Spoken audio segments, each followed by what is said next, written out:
Hello বন্ধুরা, নমস্কার সবাইকে। কেমন আছো সবাই? আশা করছি সবাই খুব ভালো আছো। অনেকদিন পরে আরও নতুন একটা ব্লগ নিয়ে চলে আসছি, যেহেতু আমি অনেকদিন ব্লগ বা রিলস ভিডিও আপলোড দিই না। তোমরা সবাই আমাকে অনেক মিস করতেছো, অনেক এসএমএস, তোমাদের অনেক ভালোবাসা পাচ্ছি আমি, যে দিদি কেন লাইভ করো না, কেন ভিডিও আপলোড করো না, কেন রিলস ছাড়ো না। তো তোমাদের এত এত ভালোবাসা পেয়ে আমি আর থাকতে পারলাম না।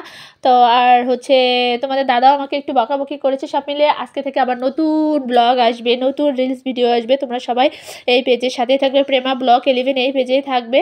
আর আমার ফেসবুকে পেজ হচ্ছে প্রেমা ব্লগ 11, আর ইউটিউবে হচ্ছে প্রেমা ব্লগ 11।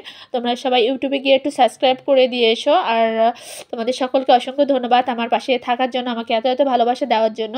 তো দেখতেই পাচ্ছ আমরা এখানে খিচুড়ির সাথে ঘিটা বেড়ে নিলাম, তারপরে হচ্ছে বেগুন ভাজি, মাছ ভাজি, তারপরে কুমড়ো ভাজি, এগুলো একে একে ডিম দিয়ে দেবো। সবাই মিলে এখন খাওয়া দাওয়া করবো। ফার্স্টে হাজব্যান্ড খাবে, তারপরে আমি খাবো।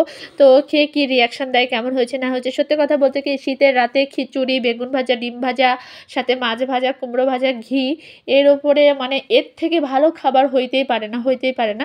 যেহেতু হাঁসের মাংসটা আমি খাবো না, আমার অ্যালার্জি আছে, এই জন্য অ্যাভয়েড করি। তা না হলে হাঁসের মাংস দিয়ে খিচুড়ি কিন্তু সেই মজা লাগে। আরে খাওয়া দাওয়া করে জীবন, খেয়ে দিয়ে বাঁচলেই জীবন, তাই না? আজ মরলে কাল 2 দিন। ডায়েট কন্ট্রোল করে কি হবে? হ্যাঁ, সবাই বলে ডায়েট কন্ট্রোল করো, এই করো সেই করো, সবাই দেখি ফেসবুকে সারাক্ষণ ডায়েট কন্ট্রোল, ডায়েট কন্ট্রোল। তো আমার ক্ষেত্রে এটা আবার আসে না। খাওয়া দাওয়া আজ মরলে কাল 2 দিন। আমি আজকে পেট ভরে খাবো, খেয়ে দিয়ে যা আছে কপালে, অত ডায়েট কন্ট্রোল করতে পারবো না। খাওয়া দাওয়া শেষ করব, খাওয়া দাওয়া জমিয়ে খাবো। আর খিচুড়ি, ডিম ভাজি, সাথে অনেক অনেক পরিমাণে ঘি, এটা তো জমিয়েই খাওয়া দাওয়া হবে। কোনো ডায়েট কন্ট্রোল না। কিসের ডায়েট কন্ট্রোল? ওসব আমি ভুলে গিয়েছি। ওসব আমার লাইফে বা আমার ডিকশনারিতে ডায়েট কন্ট্রোল বললে কোনো শব্দই নেই। আমি সবসময় খাইতে খুব ভালোবাসি। খাওয়া পাইলে আমার মাথা ঠিক থাকে না একদম। আমি শুধু খাইতে খুব খুব খুব পছন্দ করি। খাওয়া দাওয়া পেলে আমার আর কোনো কথা নেই। আমি যেমন খিচুড়ি পছন্দ করি, তেমন মাংস পছন্দ করি। তো আমি কি পছন্দ করি না? কিন্তু বন্ধুরা, তোমরা সবাই জানো যে আমি মাছটা একটু বাছি, মাছ মাংসটা একটু বেছে খাই। সব মাছ সব মাংস আমি খাই না। তো তাছাড়া সবজি আমার সবই মোটামুটি ফেভারিট, কিন্তু অ্যালার্জির কারণে অনেকগুলোও খাইতে পারি না। তো দেখতেই পাচ্ছ, সাথে ঘি, মাছ ভাজি, ডিম ভাজি, পুরো জমে গেছে। তো তোমাদের দাদা কিন্তু খুবই পছন্দ করেছে। আর এটা কিন্তু দুজনে মিলেমিশে রান্না করেছি।